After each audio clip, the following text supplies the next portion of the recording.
My mission, according to the system, was to deceive the Shadow Empress, win her heart, and then die by her sword.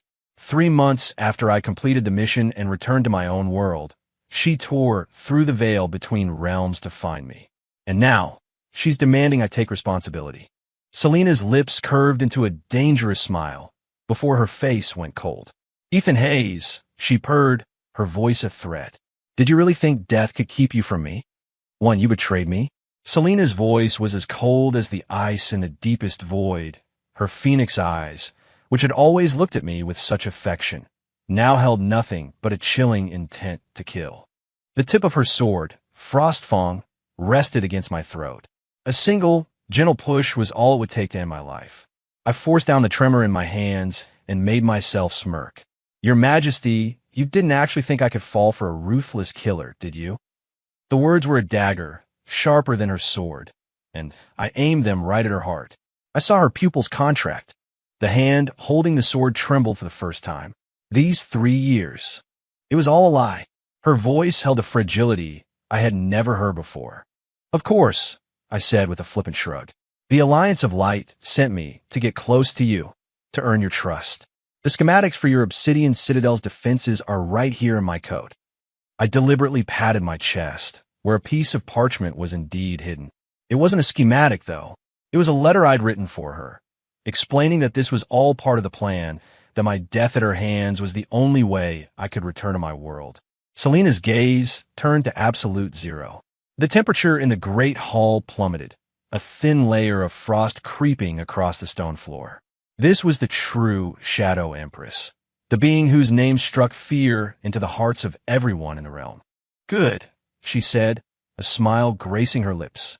It was a breathtakingly beautiful smile, and utterly terrifying. Then you can die. When Frostfang pierced my throat, I felt no pain, only a profound sense of relief. Finally, I can go home. My vision blurred. The last thing I saw was a single tear tracing a path down her cheek. Strange, I thought. I didn't know an empress could cry. As darkness consumed me, I faintly heard her heart-wrenching scream. Ethan, too, sir, your iced Americano.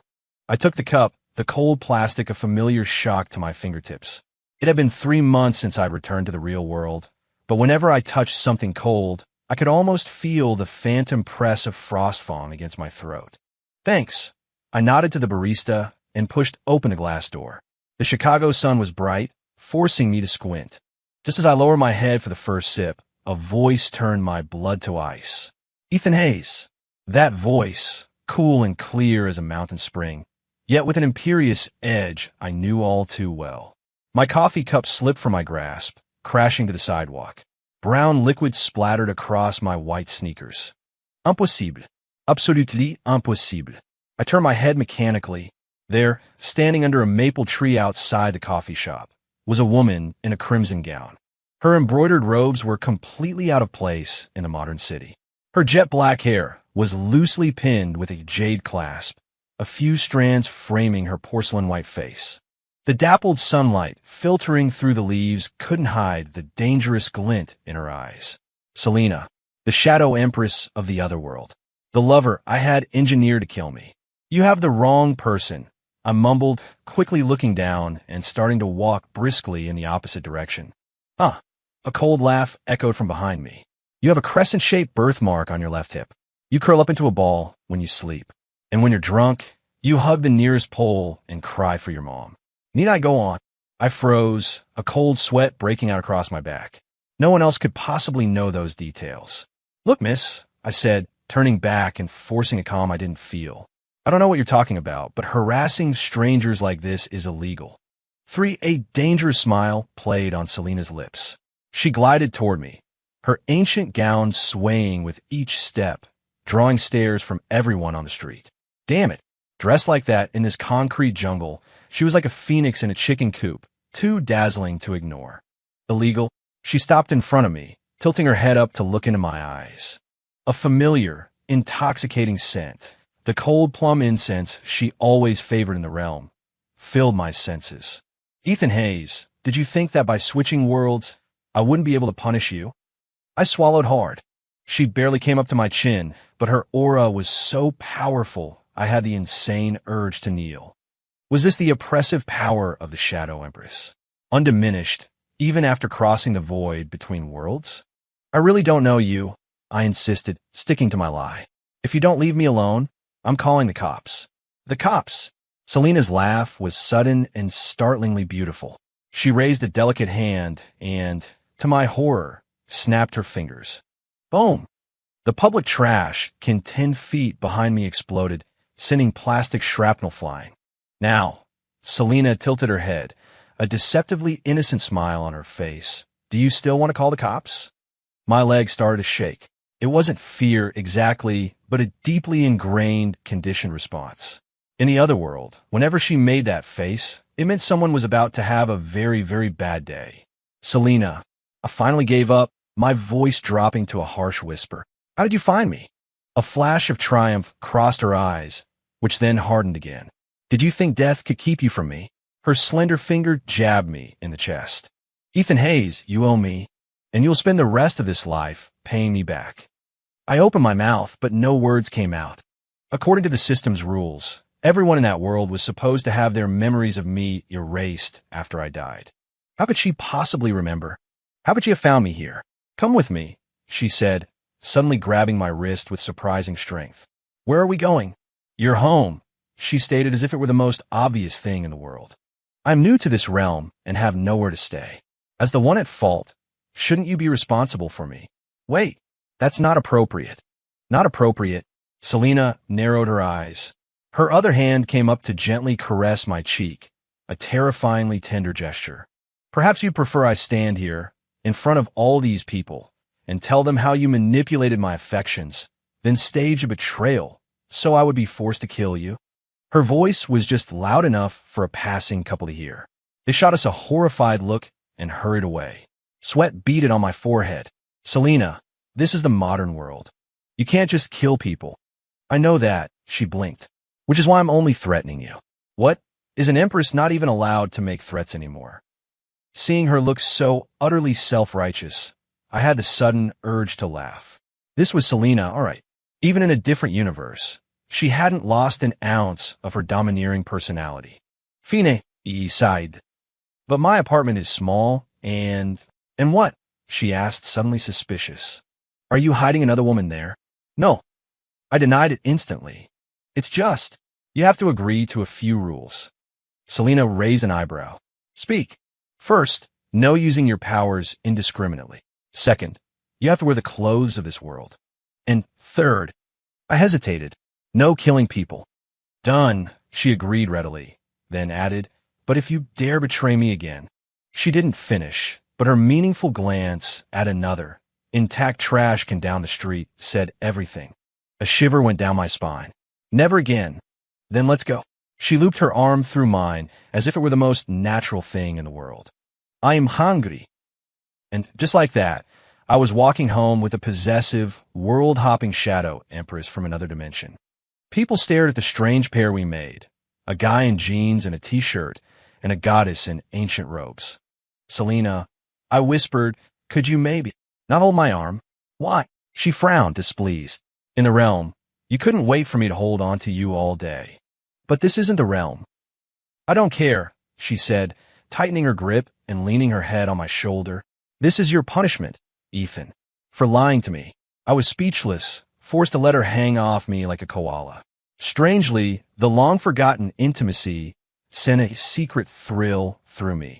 Maybe I missed her more than I was willing to admit. The moment I opened the door to my apartment, Selena wrinkled her delicate nose. You live in a place like this? My small studio apartment was far from luxurious. A 300-square-foot open space with a bed, a small sofa, and a kitchenette crammed next to the bathroom. For someone trying to make it in Chicago, it was decent. Your Majesty, this is Lincoln Park. Rent is $2,000 a month, I said, dropping my keys. Besides, I live alone. What do I need a bigger place for? Selena sniffed and began to inspect the room. She poked curiously at the TV, felt the air coming from the AC vent, and finally stopped in front of the refrigerator. This metal box makes its own cold air, she asked in amazement. It's a refrigerator, I said, opening the door for her. It keeps food from spoiling. Oh, her eyes lit up. Like a frost spell. Close enough, I said, grabbing 2 bottles of water. Here, have some. Selena took the bottle, but had no idea how to open it. I suppressed a smile and twisted the cap for her. She took a sip and immediately scrunched up her face. It has no taste. It's water. It's not supposed to have a taste. In the realm, you always prepared honeyed nectar for me, she complained, her tone accusatory. My heart softened. It was true. In her world, I knew she had a sweet tooth and was always finding new ways to make her sweet drinks. I'll buy you some juice tomorrow, I said, instinctively reaching out to ruffle her hair. I froze as soon as I did it, realizing how intimate the gesture was. Selena stared at me, stunned. The air crackled with an awkward tension. I quickly changed the subject. Do you want to take a shower? I can show you how the water heater works. Selena's face flushed. You want to shower with me? No. I nearly choked on my own spit. I'll show you how to use the bathroom fixtures. Introducing Selena to a modern bathroom was a complete disaster. Why does this silver tube spray water? She asked, pointing at the shower head. Why does the water get hot by itself? That was the water heater. Why does this little box spit out foam? She pressed the soap dispenser and jumped back in fright. The worst part was when she tried to dry her hair with her powers, nearly blowing up my bathroom in a burst of heat and energy. You can't use your powers like that in this world. I warned her sternly. Selena pouted. Fine. That night, I dug out an old t-shirt and a pair of sweatpants for her to wear as pajamas. She stood in the living room, swallowed by clothes that were several sizes too big, her long, damp hair still dripping. She looked ridiculously, unexpectedly cute. Let me dry your hair, I said, pulling out the hairdryer. Selena eyed the buzzing contraption suspiciously. Will it bite me? No. I couldn't help but laugh. Come here. She hesitated before walking over and sitting with her back to me. I turned the dryer on low and gently ran my fingers through her long hair. I remember doing this for her often in the other world, back when she told me I was the only person she'd ever allow to touch her hair. Feel nice? I asked. She hummed, her voice sleepy like a contented cat. When I finished, I found she had fallen asleep leaning against me. Moonlight streamed through the window, illuminating her face. Her long lashes cast shadows on her cheeks. In this moment, she looked so harmless, so vulnerable. Nothing like the fearsome Empress of the Shadow Realm. I carefully scooped her into my arms. She was so light it made my heart ache, and planned to put her on the sofa. Not the sofa. She mumbled in her sleep. Want to be with you. My heart skipped a beat.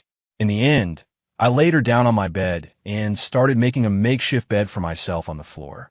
I had just spread out the blanket when I felt a warm body press against my back. Selena's arms wrapped around my waist, her head resting between my shoulder blades. Got you, she whispered in her sleep. This time, you're not getting away. I lay rigid, not daring to move, until her breathing evened out. The Chicago skyline, visible from my window, was dotted with a few rare stars. I looked at them and remembered the night Selena and I would sit on the roof of her citadel, stargazing. Back then, she wasn't the feared Shadow Empress, just a girl who would lean on my shoulder and count the constellations. A wave of bittersweet emotion washed over me. I gently placed my hand over hers, which was still wrapped around my waist, and sighed silently. Welcome to my world, Selena. The next morning, I was jolted awake by a piercing shriek. What's going on? I shot up, my forehead cracking against a solid chin. Ow! Selena yelped, clutching her chin and glaring at me with teary eyes. Ethan Hayes, you dare assault me. I'm sorry. I scrambled to check if she was okay, but she shoved me away. Don't touch me, she fumed, before her attention was drawn to the relentless alarm. What is that noise? It's dreadful. That's when I smelled the smoke and realized the smoke alarm was going off. What did you do? I yelled, bolting for the kitchen. A plume of black smoke was billowing out of the microwave. I was just trying to heat up that round thing. Selena trailed after me, pointing innocently at the carbonized bagel inside. You put the foil-wrapped bagel in the microwave. I unplugged it and threw open a window. What's wrong with metal? She demanded, hands on her hips. In the realm, we heat food with pure fire. This is modern technology. I groaned, pressing my palm to my forehead. Okay, first, Let's turn off this alarm. I dragged a chair over, climbing on it to reach the shrieking detector on the ceiling. Why is that little thing screaming? Selena asked, watching from below. It detects smoke and thinks there's a fire, I explained, reaching for the hush button. Just then, Selena gasped. Look out. My foot slipped. I flailed, my body tipping backward. I braced for impact, but instead of hitting the hard floor, I landed in a soft, surprisingly strong embrace. Selena had moved beneath me in a blur, catching me easily in her slender arms. You're so clumsy, she said, looking down at me with a flicker of worry in her eyes. If I weren't here, you would have broken your neck. From this angle, I could see every one of her long eyelashes, the soft curve of her lips. The morning sun streamed through the window, bathing her in a golden halo. My heart hammered against my ribs. I scrambled out of her arms. Thanks, I stammered, my ears burning. But don't do that again. If someone saw you, they'd think your strength was unnatural. Selena pouted. Why do you care what others think? She leaned in, so close I could smell the faint, sweet scent of her skin. Or are you? Flustered. I am not. I took a step back, nearly tripping again. I'm going to get us breakfast. As I fled the apartment, I heard her triumphant laughter behind me. At the bagel shop down the street, I waited in line, trying to get my heart rate back to normal. After buying 2 coffees and 2 everything bagels with cream cheese, I realized a major problem. Selena didn't have an ID. In this world, she was a ghost. When I got back, she was sitting cross-legged on the sofa, fiddling with the TV remote. Her eyes lit up when she saw me. There are people trapped in this black box. The morning news was on. She pointed at the anchor in astonishment. Is he a prisoner? No. I set down the breakfast and patiently explained. That's a television. The people are in a studio far away. A scrying spell? She asked excitedly. Something like that. I gave up and handed her a bagel. Let's eat. She mimicked me, taking a bite. Her eyes widened. Delicious. The food in this realm isn't half bad. I couldn't help but smile at her satisfied expression. She was just like this in the other world, full of passion and curiosity for anything new. Selena, I began hesitantly. We need to talk about your identity. My identity? She tilted her head. In this world, everyone has something called an ID card. It proves who you are. You can't do much without one. Selena frowned. What do we do? I have a friend who's a cop, I said carefully. Maybe he can help. No. Selena shot to her feet. You cannot tell anyone who I really am. I won't say you're from another dimension. I quickly reassured her.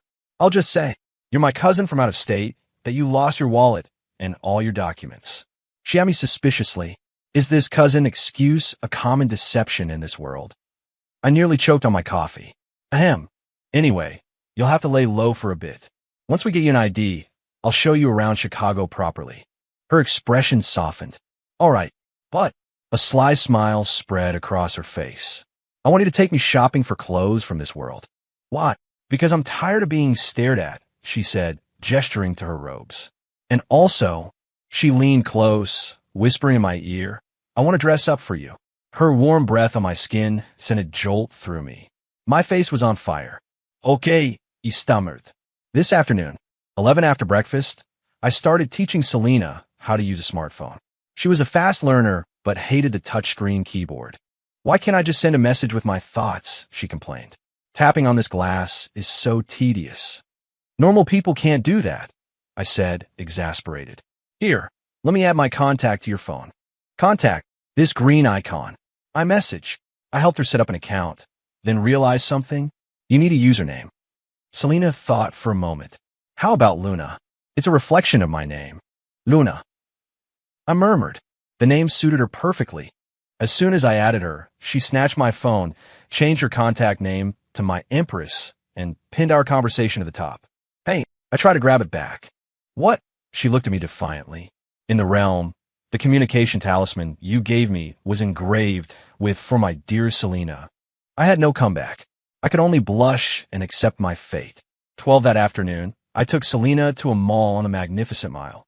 She was like a kid in a candy store, fascinated by everything. She rode the escalator up and down 5 times, made faces at her reflection in the elevator mirrors, and almost dismantled the automatic faucet in the bathroom. Why does the water come out on its own? She muttered, peering under the sink for a hidden mechanism. It's a sensor. I sighed, dragging her away. Come on, let's find you some clothes. In the women's department, she was interested in everything, including the children's section. How about this one? She asked, holding up a Hello Kitty t-shirt. Not really your style, I said, rubbing my temples. Finally, with my guidance, she picked out a few simple, elegant dresses and some casual wear. But when she emerged from the fitting room, I nearly had a nosebleed. She had secretly grabbed a short, slinky red cocktail dress. It clung to her curves, setting off her snow-white skin and making her legs look impossibly long. Do you like it? She did a little twirl, the hem of the dress flaring out. And not appropriate, I stammered, pushing her back toward the fitting room. Change back into the blue one. Why? She pouted. You were clearly staring. I was not. Your ears are red. The store is hot. In the end, she reluctantly agreed to my more conservative choices, but she bought the red dress anyway. One day, she whispered to me at the checkout, "You'll beg me to wear it." 13 on the L train home. Selena was clearly uncomfortable with the crowded car. These people are too close, she whispered in my ear, her fingers subtly starting to form a magical gesture. Don't. I grabbed her hand. No puedes. But they're squishing you, she said, frowning. I realized then that she was worried about me. A warmth spread through my chest. I tightened my grip on her hand. It's okay. We'll be home soon. Selena blinked. Then a sweet smile broke across her face. She leaned her head on my shoulder contentedly. For a moment, it felt like we were just another ordinary couple. 14, what's this? Selena asked, holding up a small plastic card. My heart nearly stopped. It was my driver's license. Give that back. That's my ID. Don't mess with it. I lunged for it, but she dodged easily. Ethan Hayes, age 25. She read the information, then frowned. Why is this portrait of you so ugly? It's a photo, not a portrait. I finally snatched it back. And listen, you can't just go through my things. Selena scoffed. What's yours is mine, and what's mine is still mine. That's not how it works. We have a concept called privacy in this world. Privacy? She raised an eyebrow. In the realm, I knew what color underwear you wore every day. My face flushed. That's different. How is it different?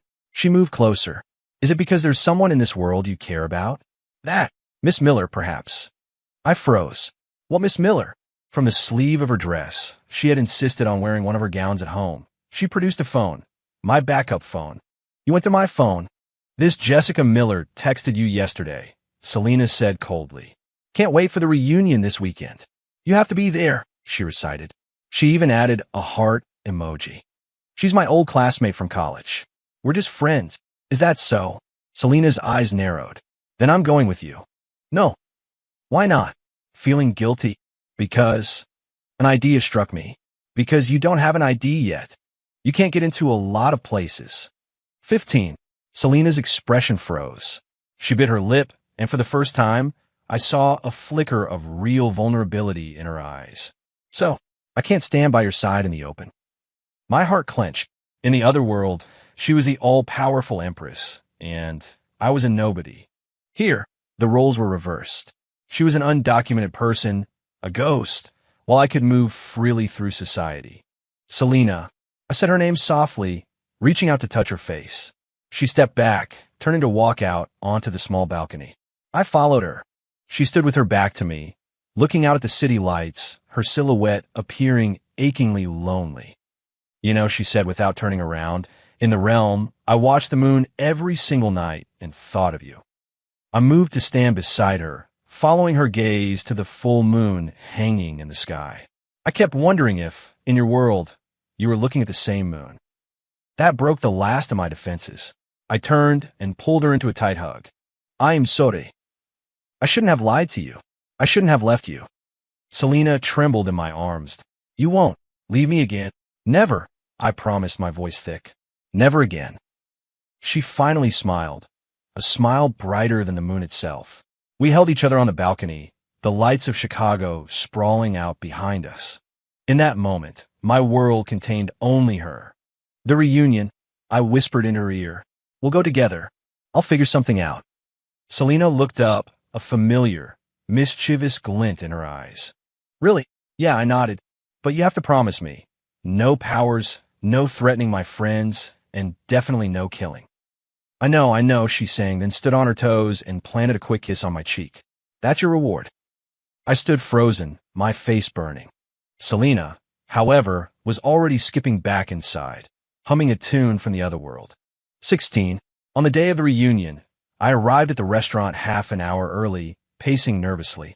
Selena had insisted on getting ready by herself and told me to go ahead. I kept checking my phone, terrified she was going to cause some kind of magical catastrophe. Ethan, a familiar voice called out. I turned, and my breath caught in my throat.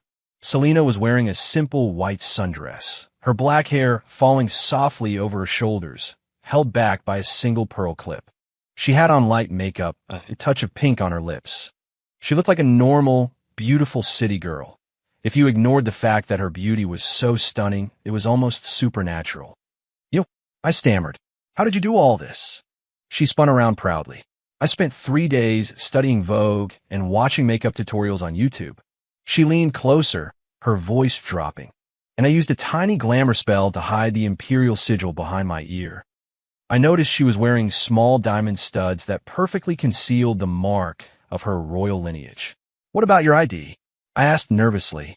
She gave me a mysterious smile and pulled a card from her purse. "Luna Hale, age 22, your cousin." "Is that a fake?" "Of course not," she winked. "I paid a visit to your friend at the police department.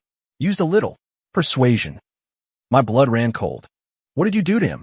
"I just made him believe I was his long-lost cousin who desperately needed her paperwork expedited," she said, linking her arm through mine. "Come on, don't keep your friends waiting." The private room was already filled with a dozen people.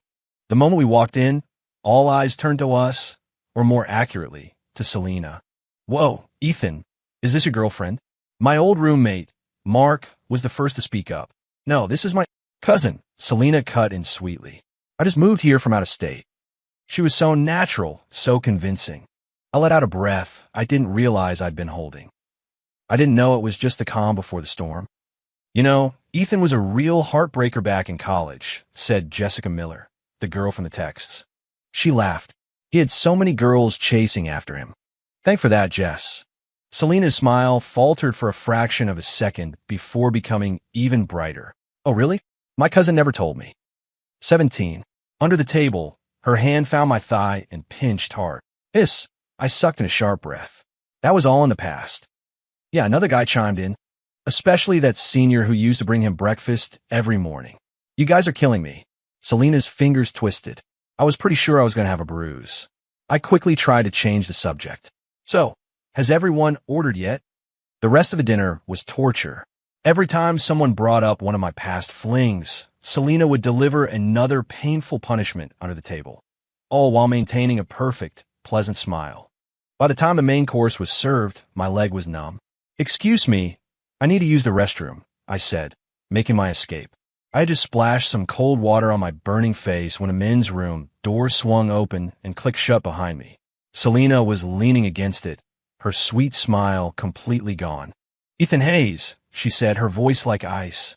"Explain the senior who brought you breakfast."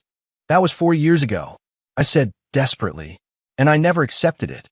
"Really?" She advanced on me. "Then why did she text you last week saying, 'It's been too long, I've really missed you'?" "What? Wait, how do you know my phone's password?" She didn't answer, simply backing me into a corner until my back hit the tiled wall. She slammed a hand against the wall next to my head, trapping me. The gesture, coming from her, was surprisingly intimidating. "I changed my password," I protested weakly. "Useless," she scoffed. "I could just unlock it with a spell." "That's not fair. The man who betrayed me doesn't get to talk about fair," she whispered, leaning in until the tip of her nose was almost touching mine. "You owe me, Ethan. Remember?" I swallowed hard. Her breath ghosted across my face, smelling faintly of mint. This was too close, dangerously close. I could count every one of her eyelashes. "Selena." My voice was hoarse. "We're in the men's restroom." "So?" She raised an eyebrow. "In the realm, we kissed in front of 10,000 people at the Solstice Festival. But this is the modern world. And in the modern world, I can't claim what's mine," she challenged. Then she rose on her toes and pressed her lips to mine.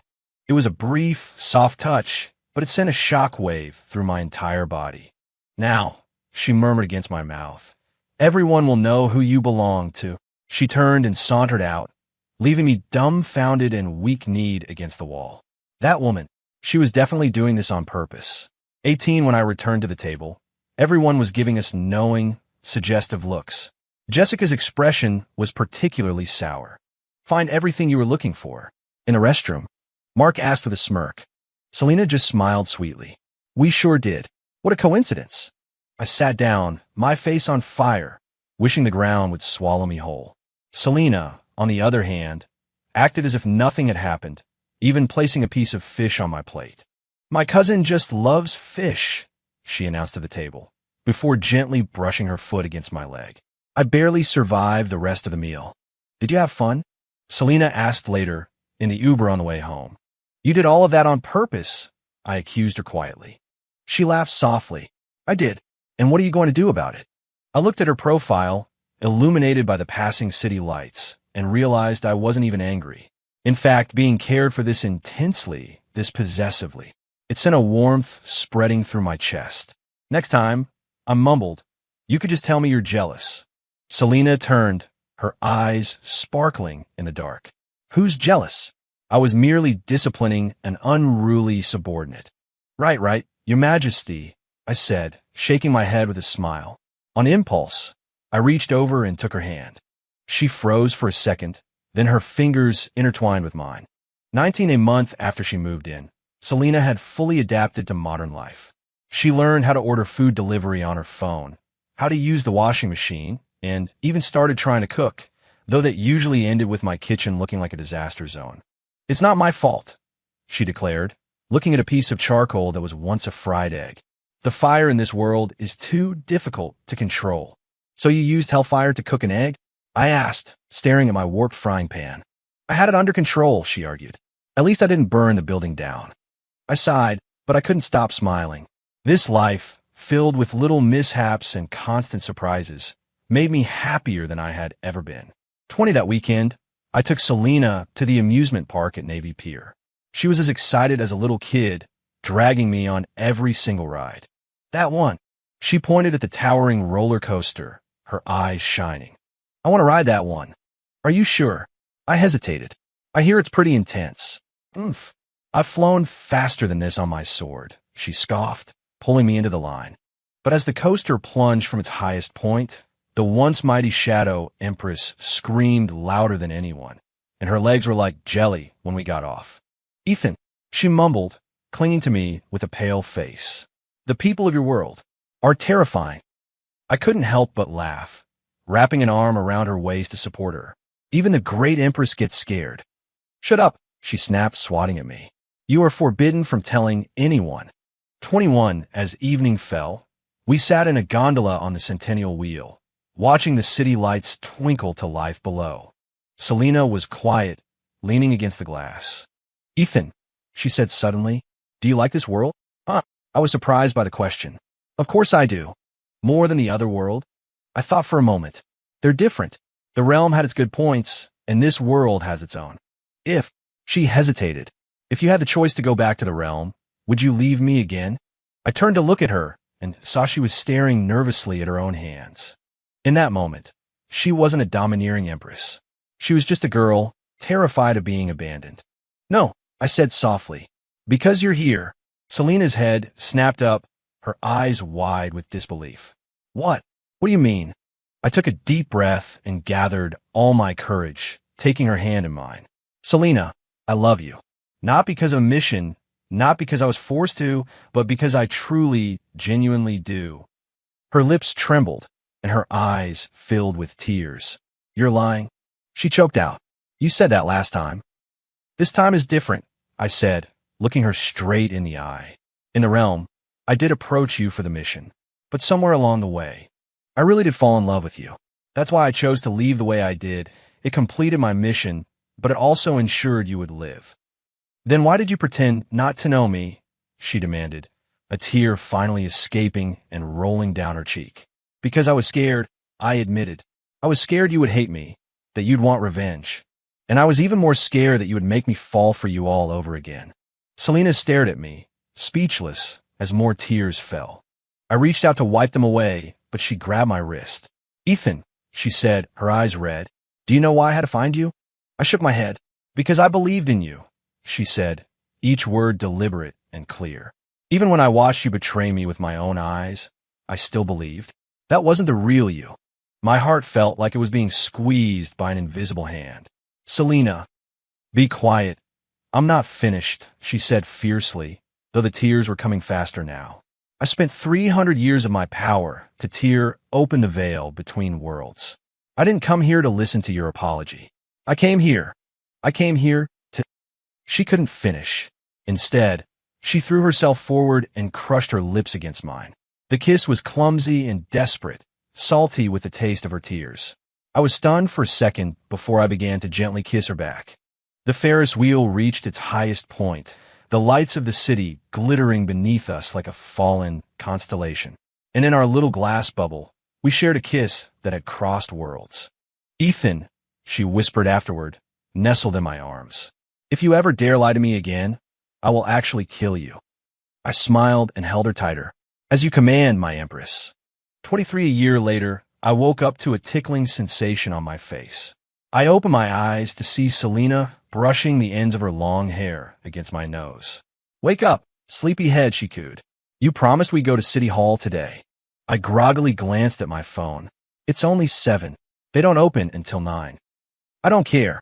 She straddled my waist. What if there's a line? I sighed and opened my eyes fully. In the morning light, Selena was beautiful enough to be a painting. She was wearing one of my white button-down shirts, her hair in a messy ponytail, her face glowing with excitement. All right, I'm up. I laughed, sitting up to kiss the tip of her nose. But first, I pulled her back down into the blankets, capturing her lips in a deep kiss amidst her surprised squeals. Ethan, you, MMPH. Sunlight streamed through the gap in the curtains, illuminating 2 small boxes on the nightstand. Inside each was a simple platinum band. My shadow Empress was finally, officially, going to be my wife.